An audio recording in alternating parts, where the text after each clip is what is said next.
The woman every man in that room dismissed in under 10 seconds would, by midnight, own everything those men thought they controlled. Not metaphorically, not emotionally, on paper, with signatures. The kind of ownership that holds up in court and dissolves empires over breakfast. Her name was Vera Malone, and she had been planning this particular evening for 14 months. Vera was a financial forensics specialist, the kind who could read a balance sheet the way a surgeon reads a body, finding the tumor before it had a name. She was tall and broad-shouldered, full-figured in the way that made cheap furniture feel inadequate, and underprepared men feel the same. She moved through the world without trying to shrink it to fit her, and without trying to expand herself to fit what others expected. She simply moved. That was the first thing Dante Ricci noticed about her, though he didn't know her name yet. Dante Ricci ran the financial operations of the Ricci family, third generation, first to understand that real power in organized crime had migrated from street corners to spreadsheets. He was 41, methodical, allergic to drama, and had built the kind of reputation that made people stop talking when he entered a room. Not out of fear alone, out of respect for someone who had never once made a decision he later regretted.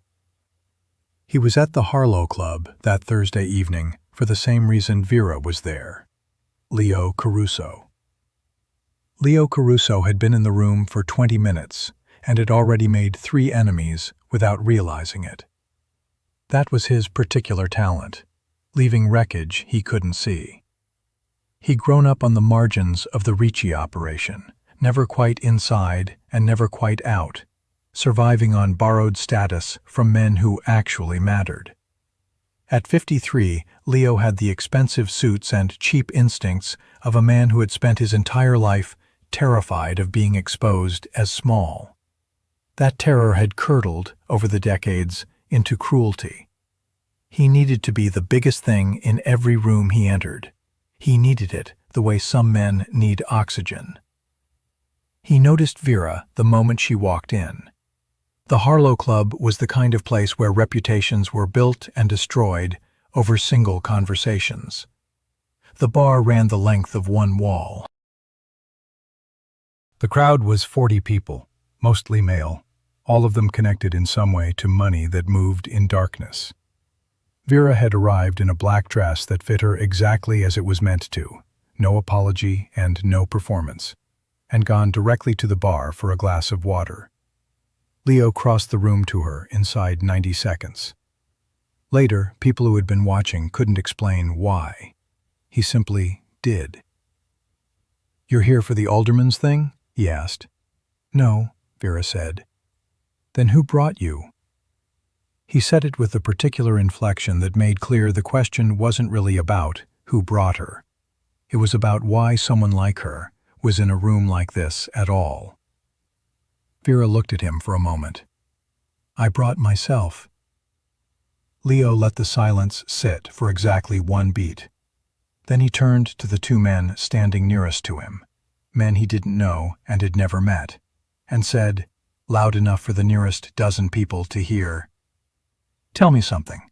When a woman this size walks into a room, does she count as 1 guest or 2? The laughter that followed was the kind that happens when men are uncertain and default to cruelty as a social mechanism. Not everyone laughed, but enough did. The ones who didn't found other places to look. Vera did not flinch. She did not leave. She picked up her glass of water, turned back to the bar, and took a slow sip. If Leo Caruso had been paying attention to anything other than his own triumph, he might have noticed that she looked almost satisfied. He wasn't paying attention. That was his mistake. Dr. Bessel van der Kolk, in The Body Keeps the Score, writes that the nervous system processes humiliation with the same neurological intensity as physical threat. The body doesn't distinguish between a blow to the face and a blow to the dignity. What van der Kolk also found is that certain people, under that same assault, enter a state of focused calm rather than panic, Their systems don't collapse. They concentrate. Dante Ricci, standing at the far end of the room with his back to the wall and a glass of scotch he hadn't touched, watched Vera's face, not for the hurt, which was there and real, but for what came after it. The stillness, the calculation behind the eyes, the way she didn't reach for her phone or her bag or any of the small escape hatches people use when they've been wounded in public. He filed it away, said nothing. What nobody in that room understood yet was that Vera had let Leo Caruso humiliate her on purpose. She had done it deliberately.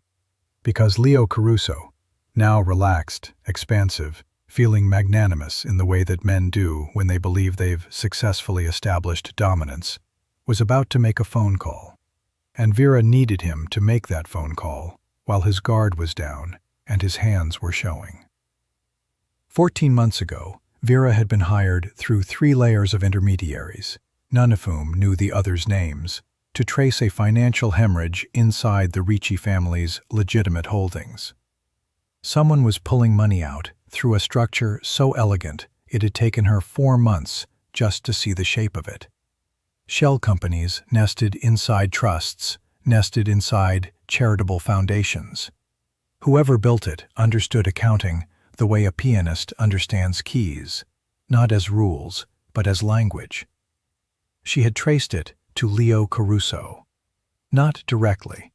Leo wasn't smart enough to build what she'd found, but he was the beneficiary. Someone else had constructed the machinery and handed Leo the controls, and the question of who lived inside a single encrypted transaction thread on a phone Leo carried in the left breast pocket of every suit he owned. She had confirmed the habit through 6 weeks of observation. She needed Leo to access that thread. She needed him relaxed and off balance in the pleasant way that men get after a small public cruelty, reaching for his phone to text someone the joke, because men like Leo always needed an audience for their victories, even when the audience wasn't present. She had positioned herself at the bar within range of the club's Wi-Fi network. She had spent 11 days building a shadow access point that mirrored the Harlow Club's network exactly. When Leo Caruso connected to the club's Wi-Fi, which he would, because Leo Caruso was the kind of man who didn't use his own data when he didn't have to, everything on his screen would pass through Vera's system first. Leo pulled out his phone 4 minutes after the joke. He was smiling. Vera took another sip of water. By the time Leo Caruso put his phone back in his pocket, Vera Malone had everything she had come for. What she did with it next was the part that Leo would spend the rest of his career unable to explain. Dante materialized at her left elbow, like a man who had learned long ago that the best way to move through a room was to make it look effortless. He ordered a fresh scotch he didn't want and said, without looking at her, "That was a patient thing you just did." Vera didn't look at him either. "I'm a patient person." "What did you get?" She turned then, looked at him directly. He was watching the room, not her, which she noted. "Enough," she said. Dante finally looked at her. His expression was neutral in the way genuinely unreadable people are neutral. Not because they're hiding nothing, but because they've trained themselves to let only the things they choose through. "Leo is going to realize he made a mistake in the next 24 hours, he said. "When he does, he'll try to neutralize you." "I know. You planned for that. I planned for everything." John Gottman, after 40 years studying human relationships, identified a specific moment he called the turning point. Not the dramatic confrontation, not the declaration, but the quiet second when one person genuinely sees another for the first time and recognizes them as an equal. Dante Ricci had that moment standing at a bar in the Harlow Club on a Thursday evening. He could not have named it then. He understood it later. Leo Caruso, to his credit, moved faster than Vera had modeled. She had given him 48 hours. He used 16. The call came at 6 in the morning, not to Vera's phone, but to the phone of her building's overnight doorman, who delivered the message in the form of two men in the lobby who said they were there to discuss a business matter. Vera, who had been awake since 4, reviewing the transaction data she'd pulled from Leo's device, came downstairs in a blazer over her pajama pants and met them in the lobby with a tablet in her hand. "Tell Mr. Caruso," she said, handing the tablet to the taller man, "that what he's looking at is a compressed archive. It contains the full transaction thread, the shell company registry, the wire records, and the identity of the person who built the structure for him. It's currently sitting in 6 separate encrypted locations. If I don't enter a code into each of those locations every 72 hours, everything in that archive goes simultaneously to 3 federal prosecutors, 2 journalists, and the Ritchie family's internal counsel." She paused. "What I want is a meeting. Leo and Dante Ritchie. Noon tomorrow." She had not contacted Dante. She hadn't needed to. What she was holding was leverage against Leo, yes, but it was also a gift to Dante, because the person who had built Leo's financial structure was someone inside Dante's own inner circle. Someone trusted. Someone who had been quietly building an exit strategy funded by stolen family money for 3 years. That was information Dante needed, and Vera was the only person who had it. The meeting happened at noon. Leo arrived with 3 men, and the particular expression of someone who has already decided violence is the answer, and is simply waiting for the moment to confirm it. Dante arrived alone. Vera was already there when both of them walked in. She placed 3 folders on the table, one for Leo, one for Dante. One she left closed in front of her own chair. "Leo," she said as both men sat, "your folder contains everything I explained to your associates this morning. The architecture of what you've been taking, how long and how much. $47 million over 31 months. She paused. "The math is in the appendix if you want to check it." Leo's face went through denial first, the professional smile of a man who has bluffed his way out of rooms before. "You don't have Dante," Vera said, without breaking stride. "Your folder contains a name." Dante opened his folder. He read the single page inside. The room became very quiet. Leo watched Dante's face and understood, in that moment, that he had made an error in scale. He had believed he was walking into a negotiation with an accountant who had gotten lucky. He was sitting across from a woman who had spent over a year building a case that would dismantle the man beside him.